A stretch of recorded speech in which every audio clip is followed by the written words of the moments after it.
Which one do you favor? Delivering passengers or delivering food? We're talking about Uber and Lyft versus Uber Eats, Grubhub, DoorDash, and delivering food. Or do you participate in both? Do a hybrid? What up, folks? Once again, it is your boy Tim with another ride sharing video. This comes straight out of the comment section. This is coming from a comment posted on YouTube.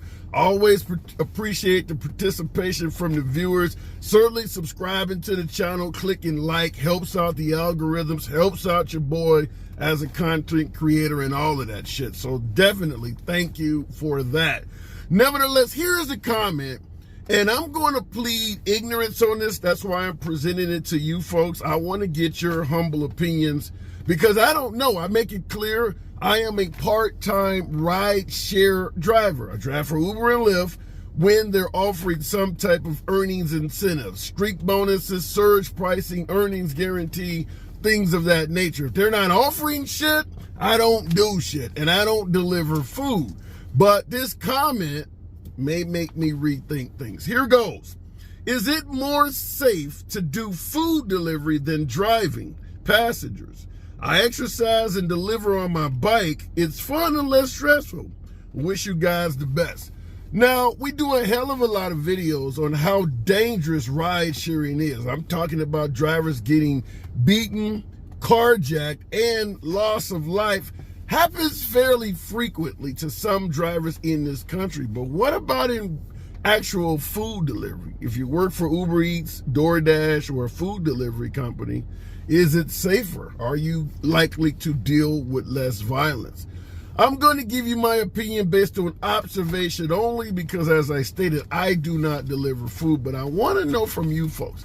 Now, many drivers do both.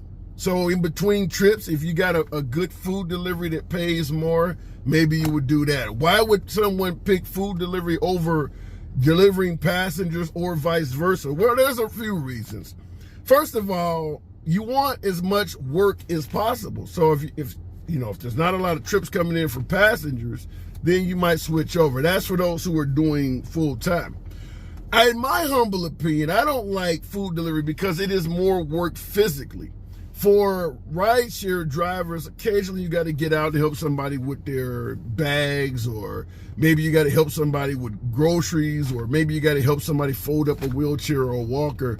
But that's not every trip by any means. I mean, most trips you pull up to your location, open the door by hitting the button on the door handle, the person gets in the vehicle, and you pull up to their destination. You do the same process and then get out. You physically have to do nothing other than drive. With food delivery, every single stop, typically you're getting out of the car, unless you got a restaurant that gives it to you through the window. And there are plenty of pull-up drive-through restaurants, but you're getting out of the car, walking, and doing more physical activity on food deliveries compared to ride sharing by many multiples. Because every delivery you do, you got to get out of the car, walk up to a porch, or walk up into a hallway, or front desk or something, and leave food there. So you're getting out off and on quite often. Not to mention, in the larger markets, you're dealing with parking nightmares. Double park illegally to run in and drop off some food and get a ticket, which could equal your entire day's earnings. As a rideshare driver, you're not likely to encounter that as much because you're always behind the wheel and you can easily take off. So that's one reason why I picked delivering passengers over food. But there's certainly some negatives to delivering passengers. Number one being tips. It is no secret that food delivery drivers get tipped better than rideshare drivers. We all know that. It's a hell of a lot of passengers in ridesharing that do not tip the drivers shit. Out of 10 trips, most drivers are lucky to get tips from 4 of those passengers. Many times it's as few as 2. So you're talking 20 to 40% of passengers tip. In your market, what percentage of your passengers tip you? Compared to rideshare, compared to food delivery, it's not even close. In food delivery, you're getting tipped quite often compared to rideshare. Now, it might be a small tip, but you do generally get tipped when you deliver food. And Even though I don't deliver food, I've seen the videos. You folks who deliver food, y'all get crazy as hell when y'all don't get tipped. I'm seeing videos of people actually taking the food all the way to the house, ringing the doorbell, and because the purchaser of the food did not tip, they open the door and they drop the damn food on the ground, soda and everything. Literally like a fuck you to your face. I've seen a host of videos of Uber Eats, DoorDash folks cussing out customers, doing all kinds of crazy shit, posting stuff on social media. You don't tip your food delivery person, the chances are they gonna hold your ass accountable. Us in ride sharing, we talk about it on social media, we complain about it, but for the most part, ride share drivers just kind of suck it up that the passengers suck. We don't push back like that. And now, one of the benefits to ride share driving passengers around is we don't have to deal with added stops as much, you know. And added stops, meaning you got somebody in your car that wants to go to point A, and then they decide, I want to stop somewhere else, somewhere else. I want to stop off somewhere else in between the delivery. As a driver, this shit just pops up on your smartphone, and it's up to you to push back with the customer and say, no, I don't want to do this. I just want to take you to where you originally wanted to go. And obviously with a customer in your vehicle, a passenger in the car, we've done plenty of videos where passengers begin to get aggressive, cursing out drivers, beating the hell out of drivers, spitting, damaging their cars simply because the driver said, no, I do not want to do an additional stop beyond what we originally agreed upon.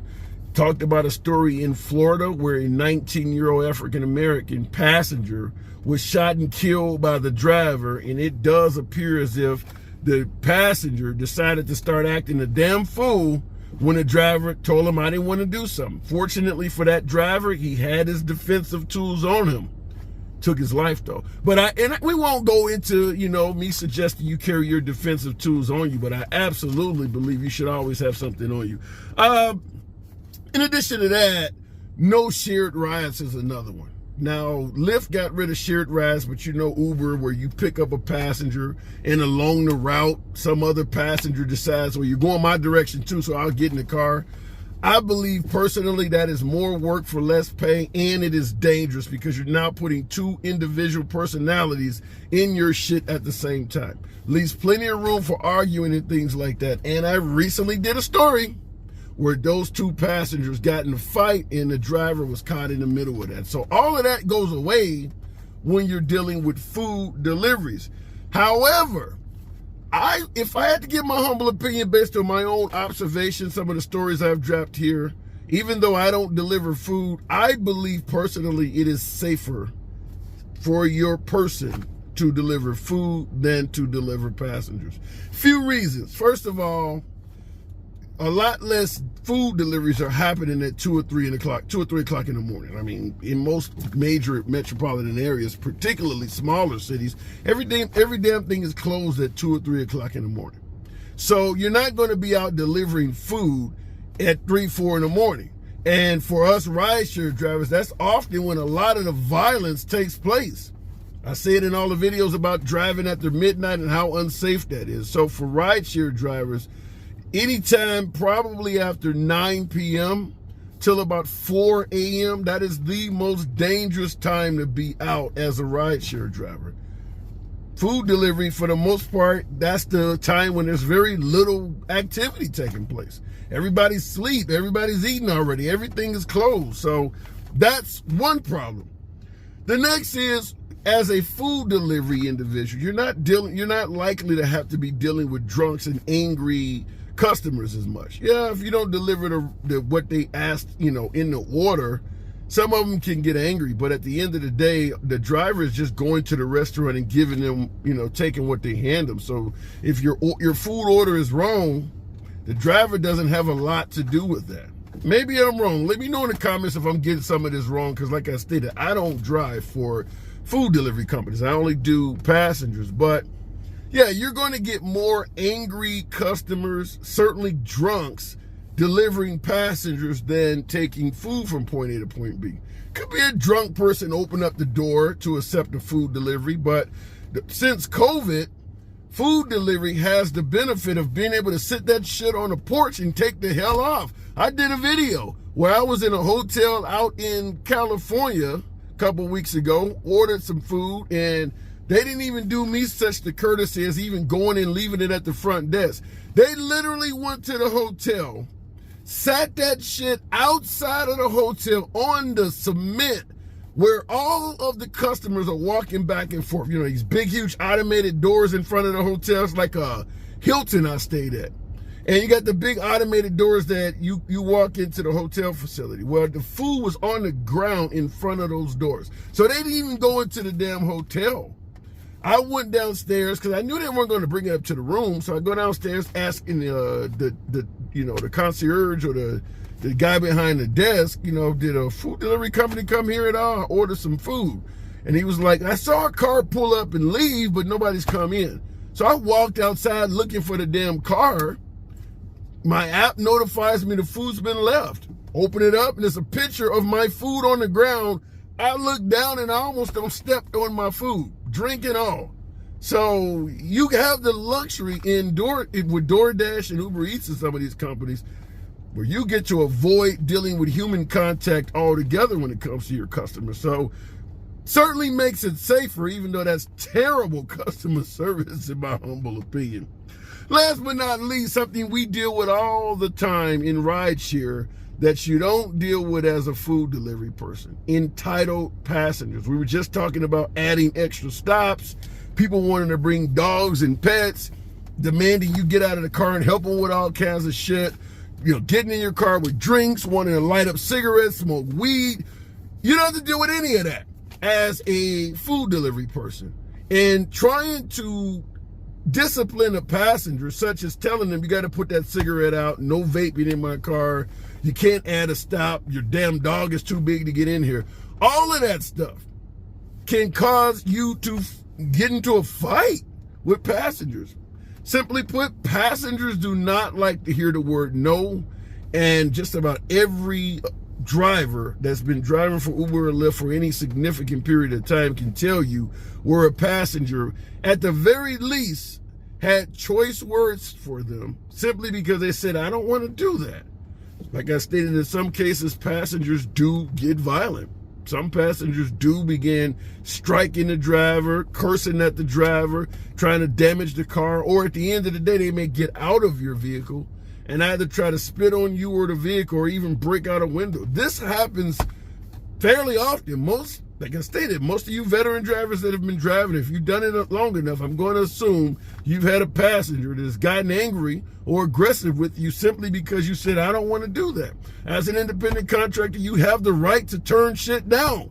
Passengers don't like it. So just to wrap the video up, my humble opinion, it is absolutely safer to be a food delivery person than a rideshare driver. And last but not least, if you're carrying your defensive tools on you, you do have the added benefit as a food delivery person of not being trapped in a confined space with your assailant or your attacker. Because as food delivery, you're liable to encounter somebody while you're outside of the vehicle. Now, we did have one story where a food delivery person, I believe they worked for Uber Eats maybe, where they delivered food to a home in Florida and had a customer drag them in the house and chop them to pieces. So it does happen on the food delivery side as well, but overwhelmingly, the stories I encounter for gig workers are folks who are delivering passengers with Uber and Lyft. Overwhelmingly, we're getting shot, killed, carjacked, beaten, raped. All of that's happening to car delivering people. Some food delivery, but overwhelmingly it is folks who are ushering passengers from point A to point B. Let me know what you guys think in the comments. I'd be curious to see where you think I may be getting it wrong. Has this been the same viewpoint for you? Subscribe to the channel, click the like button. I appreciate that. See you in the next video.